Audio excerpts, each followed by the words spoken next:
जय हिंद साथियों, नमस्कार। मैं सूरज कश्यप आप सभी का स्वागत करता हूं आपके अपने यूट्यूब चैनल में। आज मेरा अध्याय है विशेषण। आइए विशेषण पढ़ते हैं। विशेषण किसे कहते हैं? आप लोगों को कल आप लोगों को सर्वनाम पढ़ाया था। सर्वनाम आप लोगों को एकदम समझ में आ गया होगा। आज नया हेडिंग आप लोग छोड़ लीजिए, विशेषण। विशेषण विशेषण किसे कहते हैं? आप लोग इमेजिन करिए, विशेषण किसे कहते हैं? जो संज्ञा सर्वनाम की विशेषता बताता है उसे विशेषण कहते हैं। इसकी परिभाषा आप लोग लिख लीजिए। परिभाषा: जो संज्ञा अथवा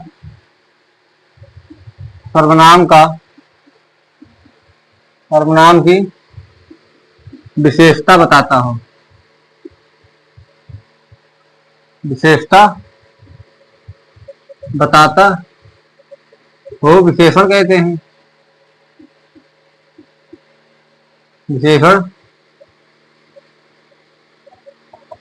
विशेषण कहते हैं। इससे आप लोग क्या समझे? जो संज्ञा सर्वनाम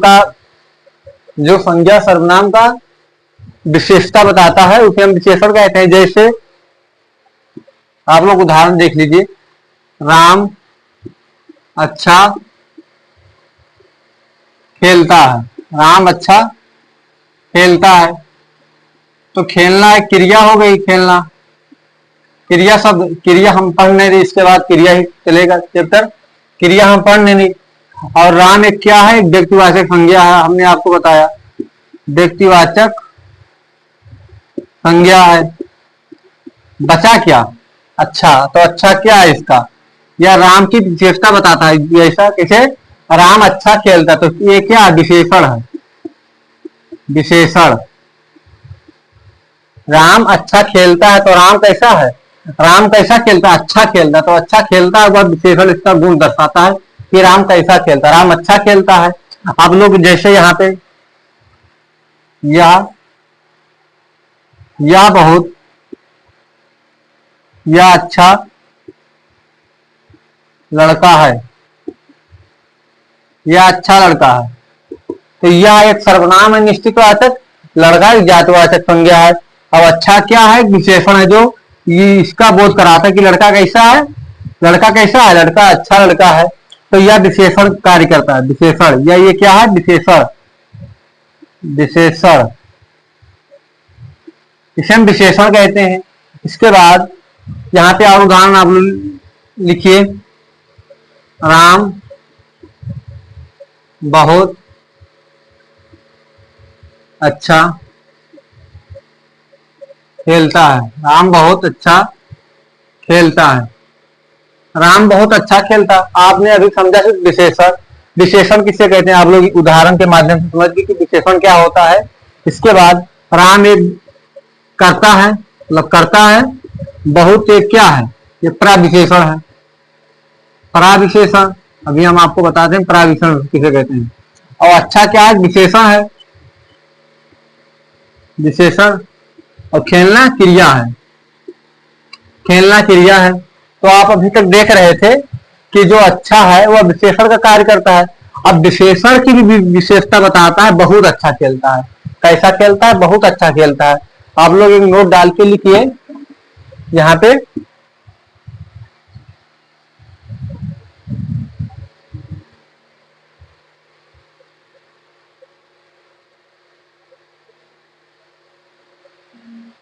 तीन चीज आप लोग लिखिए, इसे निकाल दें जिससे आप लोगों को एकदम क्लियर हो जाए। यहाँ पे नंबर 1 पर लिखिए विशेषण। एक लिखिए पराविशेषण। पराविशेषण। एक लिखिए विशेष। विशेष। आप लोग ये तीन समझिए किसे कहते हैं। विशेषण किसे कहते हैं? जो संज्ञा सर्वनाम की विशेषता बताता है। जो संज्ञा सर्वनाम का विशेषता बताता है कि विशेषता बताता है। विशेषता बताता है जैसे हमने आपको उदाहरण देकर बताया, यह अच्छा गेंदबाज है, यह अच्छा गेंदबाज है। तो कैसा है गेंदबाज, कैसा है, अच्छा है, अच्छा है। उसके बाद परा विशेषण किसे कहते हैं आप लोग, अभी हमने आपको बताया, जो विशेषण की भी विशेषता बताए, विशेषण की भी विशेषता बताए तथा जोर प्रकट करे, प्रकट करे, तो क्या कहते हैं हम, प्राविशेषण, प्राविशेषण कहते हैं, प्राविशेषण कहते हैं। जैसे हमने आपको उदाहरण यहाँ पे दिया था, यहाँ पे उदाहरण क्या दिया था, राम बहुत अच्छा गेंदबाज है, अच्छा गेंदबाज है। इसको यहाँ पर लिख लीजिए, आप यहाँ दिख नहीं रहा होगा, यहाँ पे लिखिए, यहाँ इसका भी लीजिए, तो उसके बाद बताते हैं आप लोग उदाहरण। विशेष किसे कहते हैं, जो संज्ञा सर्वनाम का, सर्वनाम की विशेषता बताता है, विशेषता बताता है, विशेषता बताता है, नहीं,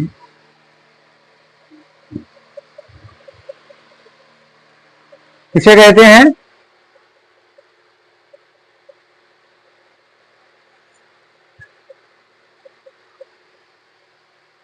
जिस व्यक्ति, जिस व्यक्ति वस्तु की विशेषता प्रकट की जाए, विशेषता प्रकट की जाए, तो वह कौन हो सकता है, वह संज्ञा हो सकती है, सर्वनाम, संज्ञा। इसका एक और भी आप लिख सकते हैं यहाँ पे, जो संज्ञा सर्वनाम का, सर्वनाम की विशेषता प्रकट करता है, विशेषता प्रकट करता है, प्रकट करता है। आप लोग क्या समझ, आप लोग को यहाँ तक समझ में आ गया होगा कि अभी विशेषण किसे कहते हैं, विशेषण किसे कहते हैं, प्राविशेषण किसे कहते हैं, विशेष विशेष किसे कहते हैं। यहाँ तक आप लोगों को एकदम समझ में आ गया होगा। एक एक उदाहरण आप लोग ले लीजिए।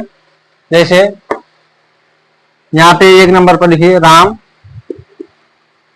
अच्छा अच्छा छात्र है। राम 2 नंबर पर, राम बहुत अच्छा छात्र है। राम बहुत अच्छा छात्र, राम बहुत अच्छा छात्र है, राम बहुत अच्छा छात्र है। आप लोग यहाँ तक समझे, राम अच्छा लड़का, तो अच्छा कौन है, राम अच्छा है। राम का एक गुण बता रहा है कि अच्छा कैसा, बहुत मतलब अच्छा उसका गुण है। और अगर इसे हम अच्छा हटा दे तो राम राम छात्र है, तो इसको कोई अर्थ नहीं हुआ। जैसे आप यहाँ पे लगाओगे अच्छा, तो अच्छा उसका गुण को दर्शाता है कि राम कैसा है, राम अच्छा है। उसके बाद राम बहुत अच्छा है, तो बहुत जो विशेषण की विशेषता बताता है उसे हम प्राविशेषण कहते हैं। और विशेष किसे कहते हैं, जो संज्ञा सर्वनाम हो, यह एक संज्ञा है, व्यक्तिवाची जो भी संज्ञा है, इसे ही हम विशेष कहते हैं, इसे हम विशेष कहते हैं, इसे हम विशेष कहते हैं, इसे विशेष कहते हैं, इसे हम विशेष कहते हैं। आप लोगों को यहाँ तक एकदम समझ में आ गया होगा। इसके अब हम चलते हैं, इसके भेद कितने होते हैं, के स्थान के आधार पर, रचना के आधार पर इसकी मूल अवस्था कितनी होती है। आप लोग एकदम नोट्स एकदम प्रॉपर आप लोग बनाइएगा, जिससे आप लोगों को कभी नोट्स ना बनाना पड़े हिंदी में।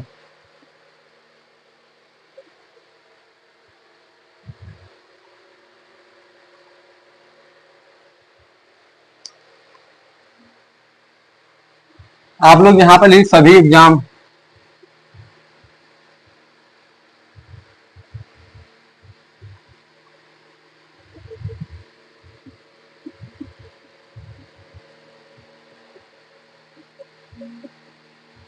सभी एग्जाम के लिए हिंदी, आप किसी भी एग्जाम की तैयारी कर रहे हो जिसमें हिंदी आती हो, वह उसमें आप लोगों को ये क्लास बहुत अच्छी मतलब लाभदायक होगी। आप लोग अब हेडिंग डालिए स्थान के आधार पर विशेषण के भेद। पहला पॉइंट पर आप लोग थोड़ी स्थान के आधार पर, स्थान के आधार पर विशेषण के दो भेद। कौन कौन दो भेद होते हैं? आप लोग यहाँ पे पहले नंबर पर उद्देश्य विशेषण,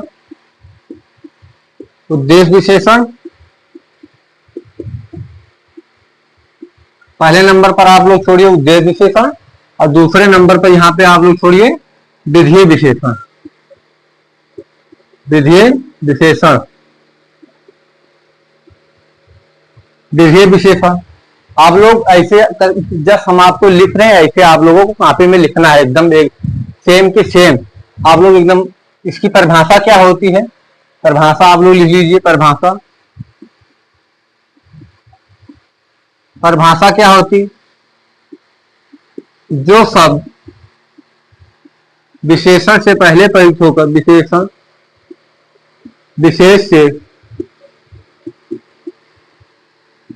विशेष से पहले प्रयुक्त होते हैं, प्रयुक्त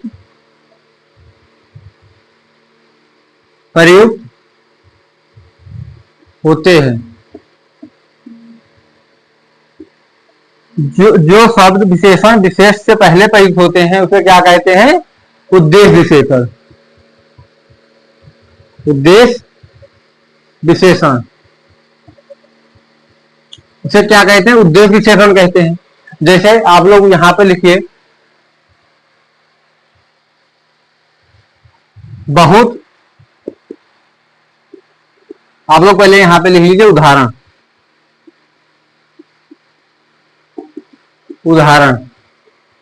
बहुत अच्छा,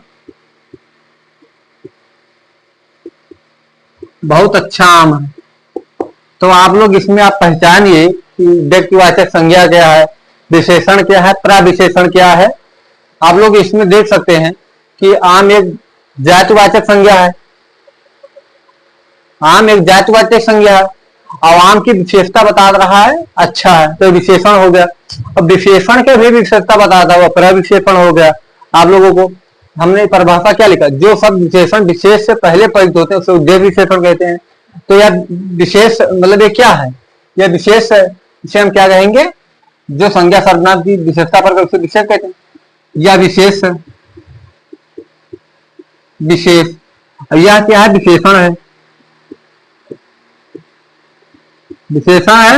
या प्रविशेषण।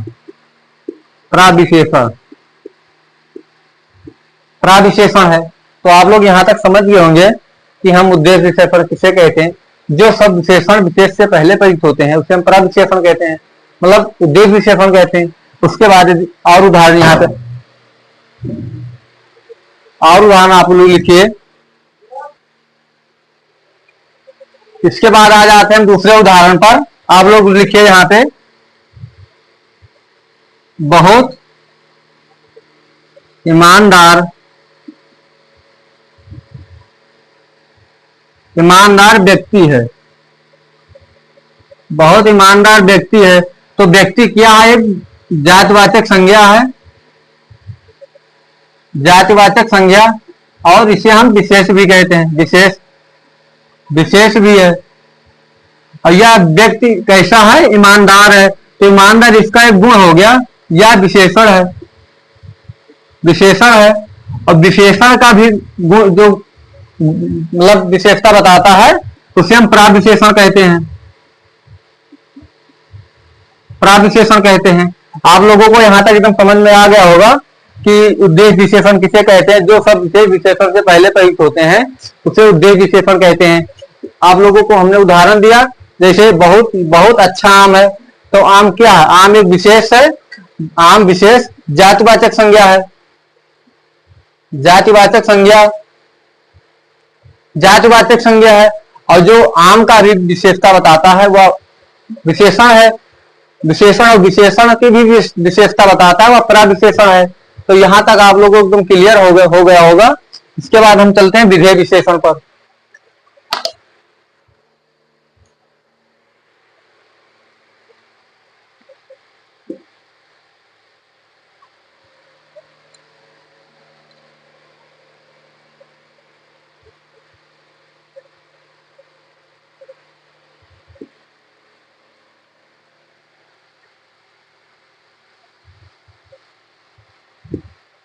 आप लोग दूसरे नंबर पर हेडिंग डालिए विधेय विशेषण।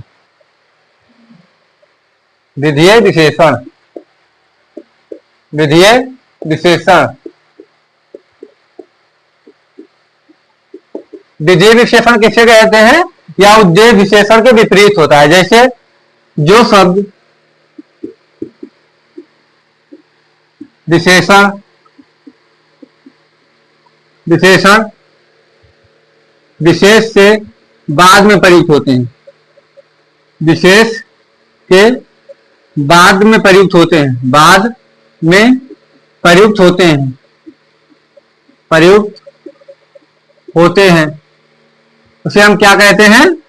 विधेय विशेषण कहते हैं। विधेय विशेषण कहते हैं, विधेय विशेषण कहते हैं। या उद्देश्य विशेषण का एकदम विपरीत होता है। जैसे जो शब्द विशेषण विशेष के बाद में विशेषण विशेष के बाद में प्रयुक्त होते हैं, उसे क्या कहते हैं? विधेय विशेषण कहते हैं। जैसे राम, उदाहरण यहाँ पे लिख लीजिए आप लोग। उदाहरण, राम अच्छा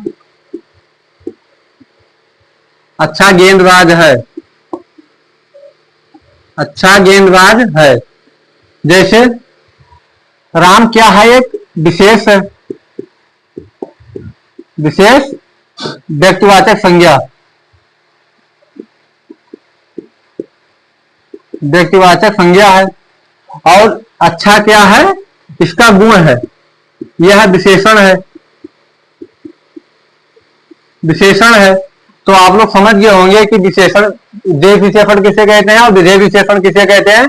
जो विशेष के बाद में प्रयुक्त विशेषण उसे हम विधेय विशेषण कहते हैं, और जो विशेष से पहले प्रयुक्त हो उसे हम उद्देश्य विशेषण कहते हैं।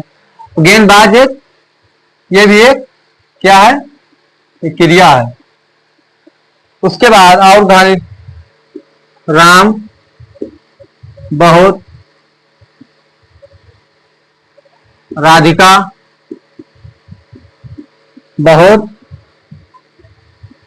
अच्छा राधिका बहुत अच्छा खाना बनाती है, खाना बनाती है। राधिका बहुत अच्छा खाना बनाती है। जैसे राधिका एक जातिवाचक विशेष है, विशेष है, और यह क्या है? प्रविशेषण है, यह प्रविशेषण है, प्रविशेषण, प्रविशेषण है। और अच्छा क्या है? विशेषण है। तो आप लोग बताइए कि यहां तक आप लोगों को एकदम समझ में आ गया कि नहीं आ गया कि उद्देश्य विशेषण किसे कहते हैं और विधेय विशेषण किसे कहते हैं। उद्देश्य विशेषण में यह होता है जो विशेषण विशेष से पहले प्रयुक्त होता है, और विधेय विशेषण में यह होता है मतलब विशेष के बाद में प्रयोग होता है। जैसे यहाँ पर आप लोग देखिए, राधिका एक व्यक्तिवाचक संज्ञा है, और यह क्या है? विशेषण है, यह भी विशेषण है, या प्रविशेषण है, और यह विशेषण है। आप लोग यहां तक एकदम समझ में आ गया होगा। इसके बाद और उदाहरण आप लोग ले लीजिए।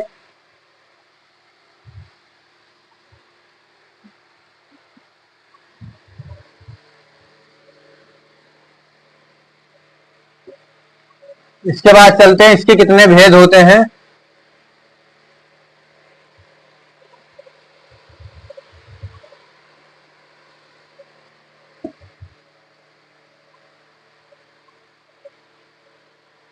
आप लोग दूसरे नंबर पे हेडिंग डालिए, स्थान,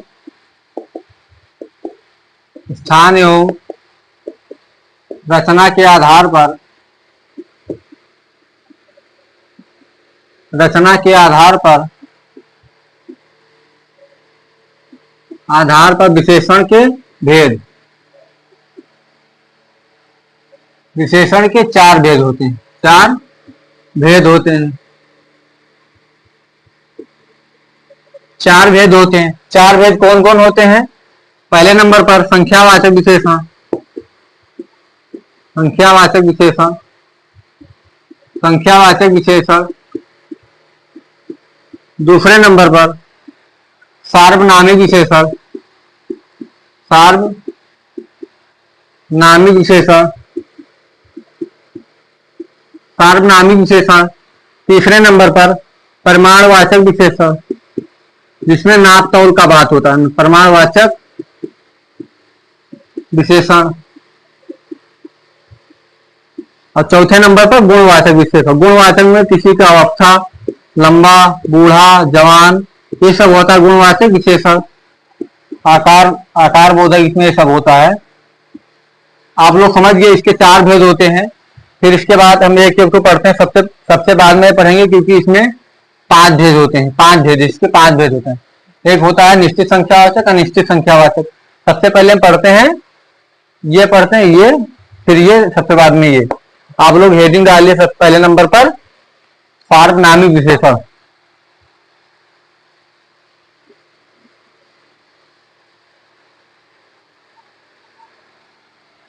हेडिंग आप लोग छोड़ लीजिए, सार्वनामिक विशेषण। पहले नंबर पर सार्वनामिक विशेषण, सार्वनामिक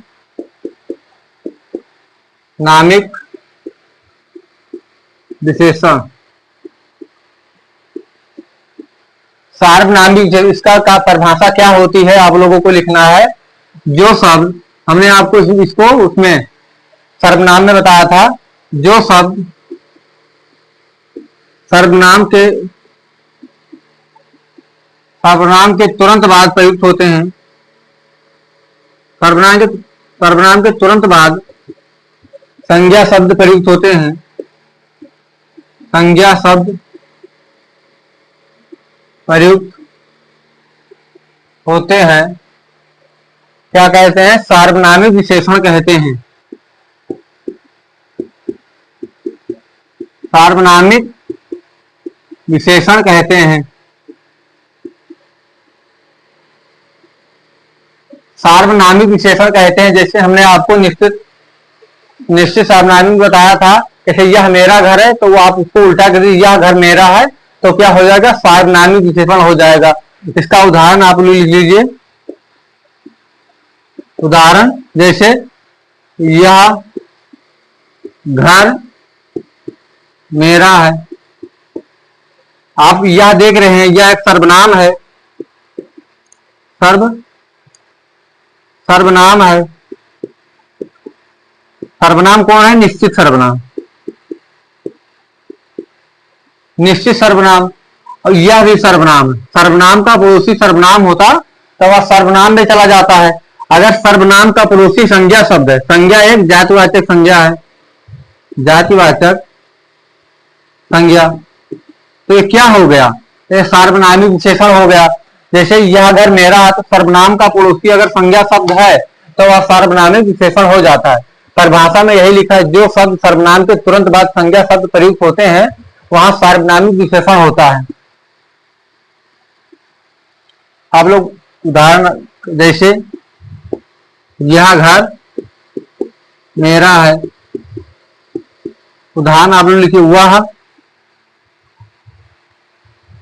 वह स्कूल, वह स्कूल मेरा है। तो वो स्कूल एक जातिवाचक संज्ञा है, यह वह एक निश्चित सर्वनाम है जो दूर की वस्तु को दर्शाता है। यह घर मेरे पिताजी का है।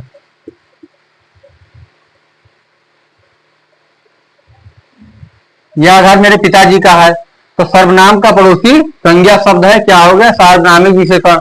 उसके बाद और उदाहरण आप ले लीजिए।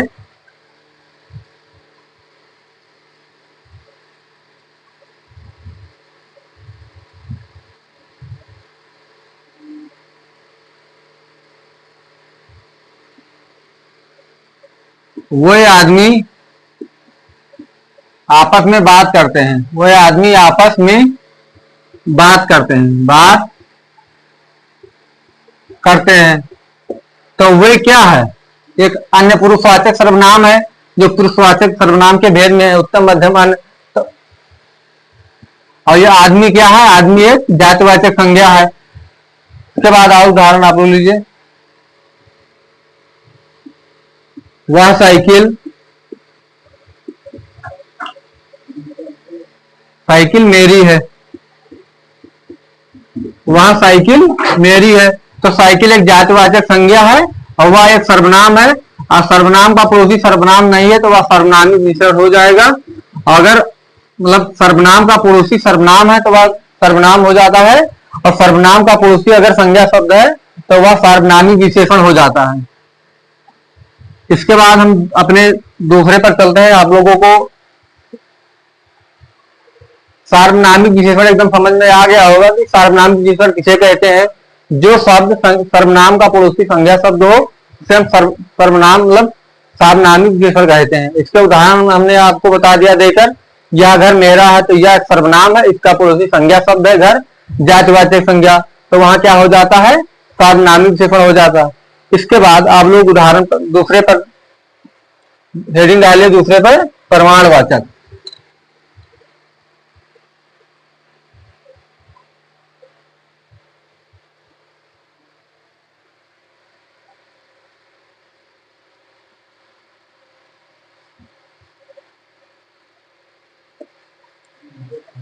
दूसरे नंबर पर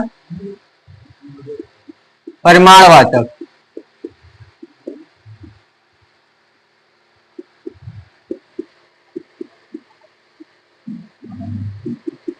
परिमाणवाचक किसे कहते हैं? जिसमें नाप तौल का बोध होता है। संज्ञा सर्वनाम,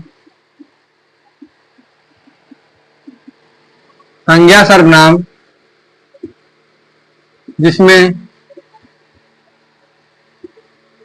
नाप तौल का बोध होता है, नाप तौल का बोध होता है, उसे क्या कहते हैं? प्रमाणवाचक विशेषण कहते हैं। इसके दो भेद होते हैं, दो भेद। दो भेद कौन कौन होते हैं? एक निश्चित सर्वनाम, निश्चित प्रमाणवाचक, निश्चित प्रमाणवाचक, प्रमाणवाचक विशेषण, और दूसरे नंबर पर अनिश्चित प्रमाणवाचक। अनिश्चित प्रमाणवाचक, इसमें क्या होता है? किसी निश्चित वस्तु का बोध कराता है, जैसे 5 किलो आटा, इसमें जरा सा चीनी मतलब कुछ अचार, मतलब इसमें बोध नहीं होता है कि कितना ग्राम देना है, इसमें बोध हो जाता है कितना आपको देना है। आप लोग हेडिंग पहले डालिए, निश्चित प्रमाणवाचक। जैसे बाजार से 5 किलो चीनी ले आना, चीनी ले आना, बाजार से 5 किलो चीनी ले आना। तो इसमें एक निश्चित वस्तु का बोध हो गया, क्वांटिटी का, कि कितना लाना है? 5 किलो लाना है। जैसे यहां पर लिखिए, बाजार से, अनिश्चित में बाजार से जरा सा चीनी ले आना, जरा सा चीनी ले आना, ले आना। तो इसमें जरा सा कितना? आधा किलो, 1 किलो, मतलब इसमें बोध नहीं होता है कि कितना लाना है चीनी। इसके बाद और उदाहरण,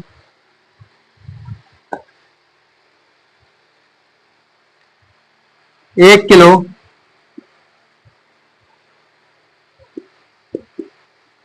1 मीटर,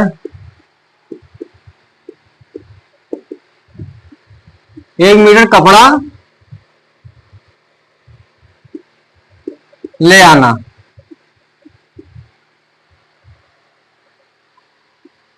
बाजार से 1 मीटर कपड़ा ले आना, बाजार से 1 मीटर कपड़ा ले आना। तो 1 मीटर इसमें निश्चित हो गया कि 1 मीटर कपड़ा लाना है। अनिश्चित में इसमें जरा सा कपड़ा कर दीजिए, अनिश्चित हो जाएगा। बाजार से जरा सा कपड़ा ले आना, बाजार से जरा सा कपड़ा ले आना, कपड़ा ले आना। बाजार से जरा सा कपड़ा ले आना या निश्चित में हो जाता है। और उदाहरण,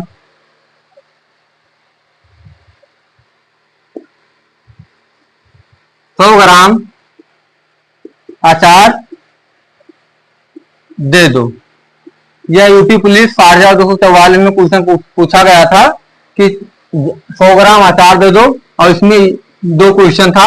इसका मतलब ये, इसका मतलब विपरीत था, जरा सा अचार दे दो, जरा सा अचार दे दो, अचार दे दो। कितना दे दे कोई पता नहीं,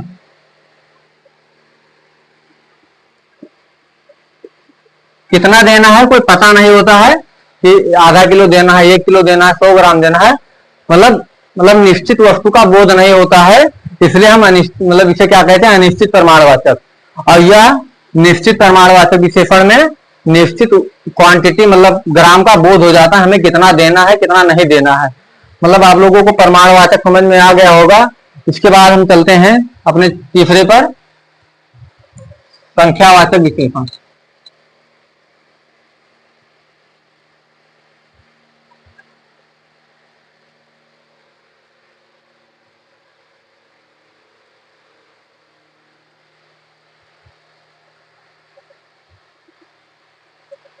तीसरे नंबर पर हेडिंग डाल लीजिए आप लोग, संख्यावाचक विशेषण। संख्यावाचक विशेषण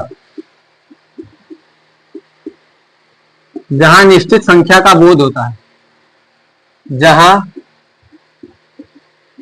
निश्चित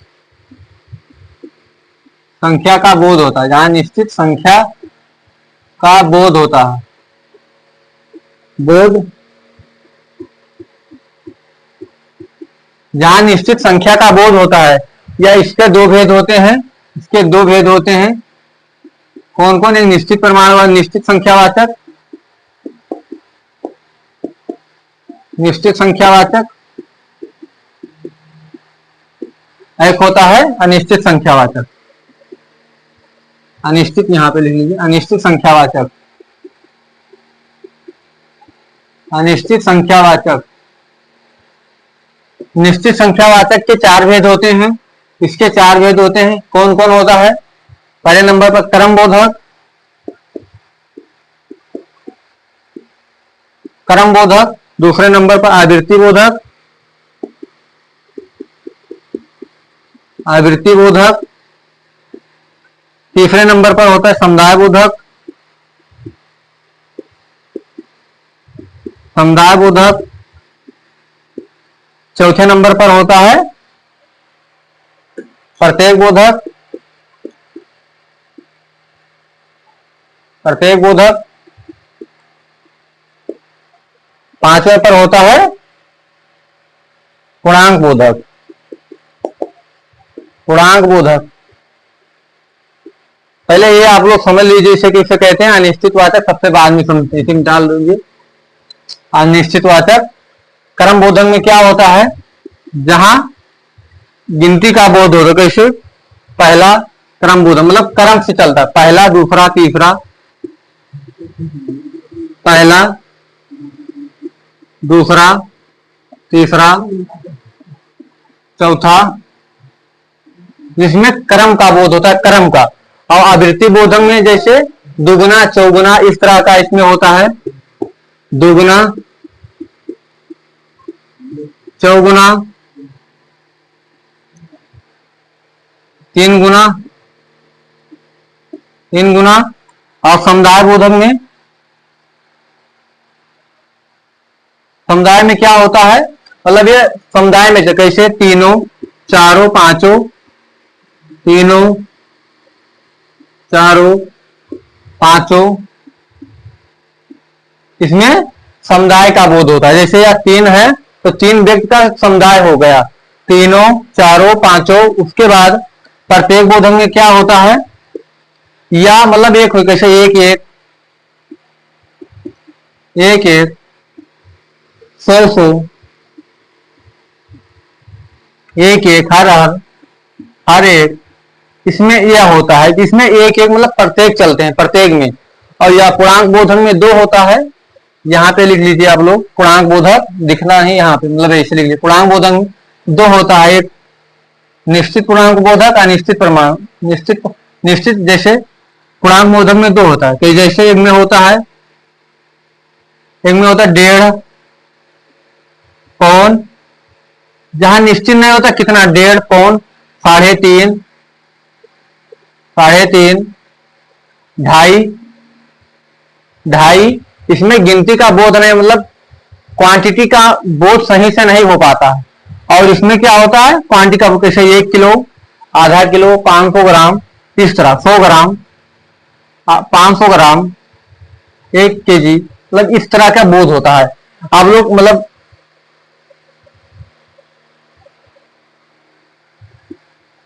आप लोगों को यहां तक एकदम समझ में आ गया होगा कि हम संख्यावाचक विशेषण किसे कहते हैं।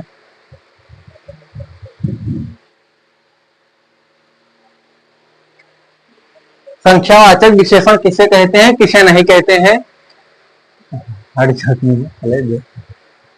संख्यावाचक विशेषण किसे कहते हैं, आप लोग एकदम नोट्स बनाए, एकदम लिखे, एकदम संख्यावाचक विशेषण जहां निश्चित संख्या का बोध होता है उन्हें हम निश्चित मतलब संख्यावाचक विशेषण कहते हैं। इसके कितने भेद होते हैं, एक निश्चित संख्यावाचक, अनिश्चित संख्यावाचक। निश्चित संख्यावाचक के 5 भेद होते हैं, कौन कौन, क्रम बोधक, आवृत्ति बोधक, समुदाय बोधक, प्रत्येक बोधक, पूर्णांक बोधक। पूर्णांक बोधक के 2 होते हैं, जहां एक होता है निश्चित, एक होता है अनिश्चित। एक में होता है मतलब 1.5, पौन, 3.5, इस तरह चलता है, जहां पता नहीं चल पाता है हमें कितना करना है।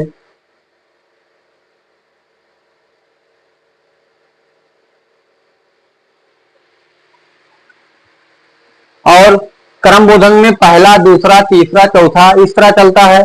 आवृत्ति बोधक में 2 गुना, 4 गुना, 3 गुना आवृत्ति होती है, 2 गुना, 4 गुना, 5 गुना, 6 गुना, इस तरह से इसमें आवृत्ति। समुदाय बोधक में जहां समुदाय का बोध हो, जैसे 4, 5, 3, इस तरह समुदाय का बोध होता है।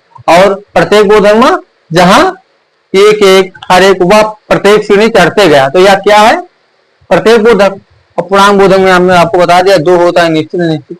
आप लोग इसके एक यहां तक हमने आपको बता दिया। इसके बाद हम कल इसके मतलब उदाहरण पढ़ेंगे। आज के लिए इतना ही, कल इसका एक वीडियो और बनेगा। धन्यवाद। अगर आप हमारे चैनल पर नए हैं तो चैनल को लाइक करें, कमेंट करें, शेयर करें, और वीडियो अच्छा लगे तो कमेंट में आप लोग जरूर बताएं। धन्यवाद।